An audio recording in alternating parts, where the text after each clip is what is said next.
Police লীগের পরিণতি আপনারা দেখেছেন।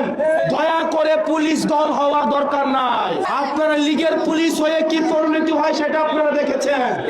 যদি আপনারা দলের পুলিশ হইতে যান তাহলে পরিণতি কিন্তু খুব ভালো হবে না। যে ছেলেগুলা রাস্তায় নেমে আসছে, যারা মার খাইছে, এদেরকে আবার আজকে পুলিশ দেখলাম টেনে টেনে নিয়ে যাচ্ছে। যে মেয়রের নির্দেশনায় আজকে যদি এই রাস্তার এই ছেলে মেয়েরা রাস্তায় না নেমে আসতো, আজকে আপনি মেয়র হইতে পারতেন না।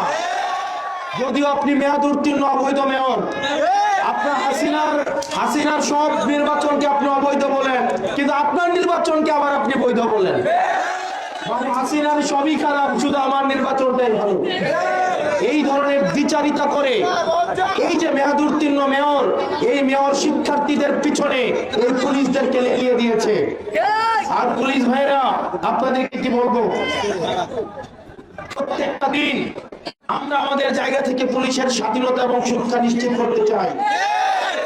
আপনারা আল্লাহর ওয়াস্তে আপনার সন্তানদের দিকে তাকায়া, ভবিষ্যতের বাংলাদেশের দিকে তাকায়া কোন দলের লাঠিয়াল বাহিনী হইয়েন না।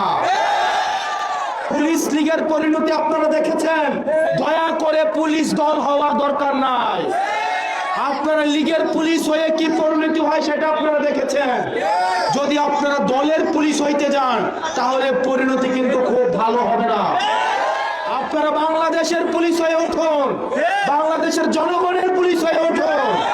বাংলাদেশের জনগণ আপনাদের পক্ষে দাঁড়াবে। প্রিয় পুলিশ ভাইয়েরা, আমরা আপনাদের পক্ষে। আমরা চাই, আমরা জানি আপনাদের পেশাগত অনেক সীমাবদ্ধতা আছে। আমরা জানি আপনাদেরকে বিভিন্নভাবে ফোর্স করা হয়, আপনাদেরকে আনলফুল অর্ডার বাস্তবায়ন করার জন্য চাপ প্রয়োগ করা হয়, পোস্টিং প্রমোশনকে বন্ধ করে দেওয়ার কথা বলা হয়, খাগড়াছড়ি বান্দরবান পাঠানোর হুমকি দেওয়া হয়।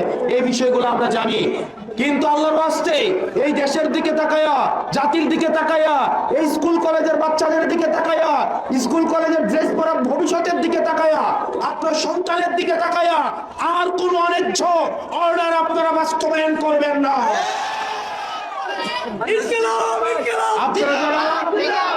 আপনারা যারা বাংলাদেশের পুলিশের পোশাকটা গায়ে দেন, এটা আপনাদের অনেক বড় দায়িত্ব এবং সম্মানের। আপনাদের মেধা এবং যোগ্যতা দিয়ে আপনারা চাকরি পেয়েছেন। হারাম টাকা দিয়ে পরিবার আপনাদের চালানো লাগবে না। আল্লাহ রিজিকের কোন না কোন ফয়সালা অবশ্যই করবে। প্রিয় পুলিশের ভাইয়েরা, আপনারা জনতার পুলিশ হন, বাংলাদেশের পুলিশ হন।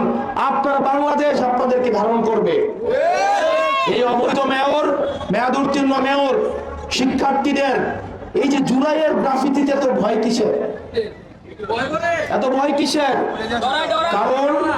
কারণ যারা এখন পালাই আছে, দেখবেন একটা দল আছে না, নিজেরা পালাই থাকে, তারা নিজেরা পালাইতে দৌড়াইতে আবার বলে দৌড়ানোর জায়গা পাবে না।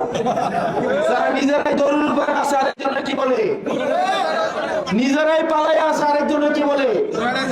পালানের জায়গা পাবে না। এরা বাংলাদেশের রাজনীতিতে প্রাসঙ্গিক না। কারণ রাজনীতি আপনি যাদেরকে নিয়ে করবেন তারা জানে আপনারা জুলাইতে রাস্তায় তাদেরকে খুন করছেন। বাংলাদেশের সব ছাত্ররা জানে এরা যদি রাজনীতিতে আসে তাহলে শিক্ষার্থীদেরকে বাঁচতে দিবে না। সুতরাং শিক্ষার্থীদের বিরুদ্ধে দিয়ে, স্কুল কলেজের বাচ্চাদের বিরুদ্ধে গিয়ে আপনারা রাজনীতি বাংলাদেশে করবেন, কোনোদিনও সম্ভব না। প্রবাসীদের জন্য নির্মাণ হচ্ছে দেশের প্রথম স্মার্ট সিটি, যেখানে থাকছে স্কুল, মসজিদ, হাসপাতাল, সুইমিং পুল, হেলিপ্যাড, পাঠাগার, জিম, সুপারমার্কেট, শিশু পার্ক সহ সকল নাগরিক সুবিধা। মাত্র 30 লাখ টাকা বিনিয়োগে মিলছে আকর্ষণীয় ফ্ল্যাট। প্লাটিনাম ইনভেস্টরদের জন্য ঢাকা বিমানবন্দরে ভিআইপি প্রোটোকল সুবিধা। বিস্তারিত জানতে যোগাযোগ করুন স্ক্রিনে দেয়া হোয়াটসঅ্যাপ অথবা ইমো নাম্বারে।